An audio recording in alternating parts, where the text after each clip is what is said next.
আফসোস, আজকে বাংলাদেশের মধ্যে 18 কোটি মানুষ, প্রায় 15 কোটি মানুষ মুসলমান, কিন্তু নবীকে কেউ গালি দিলে আমরা উপড়ে পড়ি, অথচ আমাদের মধ্যে নবীর সুন্নতের বিন্দু মাত্র বলা নাই।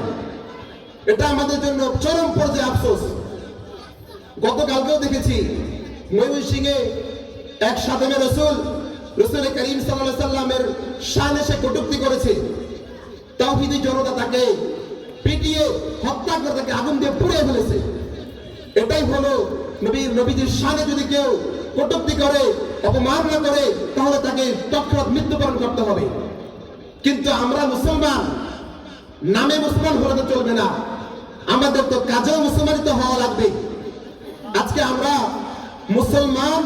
মুসলমানের শান ধরে না রাখার কারণে আজকে আমরা আমেরিকার গোলাম হচ্ছি, ভারতের দেবদাস হচ্ছি। আমরা আজকে বড় বড় পরাশক্তির কাছে মাথা নত করছি।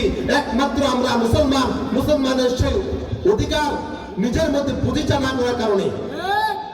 আজকে আমরা আমাদের ঐতিহ্য জানি না। আমরা জানি না যে আমরা 313 জন মুসলমান নিয়েই আমরা হাজারো কাফেরদের বিরুদ্ধে রমজান মাসে রোজা রেখে না খেয়ে আমরা কাফেরদের বিরুদ্ধে বিজয় অর্জন করেছিলাম। আমরা আমাদের ঐতিহ্য ভুলে গেছি। আমরা যদি ভারত উপমহাদেশের ইতিহাস লক্ষ্য করি, আমরা দেখতে পাবো একটা সাধারণ একটা মুসলমান নারীর চিঠির মাধ্যমে হাজ্জাজ বিন ইউসুফ তার মেয়ের জামাই, তার আপন ভাতিজা মুহাম্মদ বিন কাসিমকে এই উপমহাদেশের মধ্যে প্রেরণ করেছিলেন।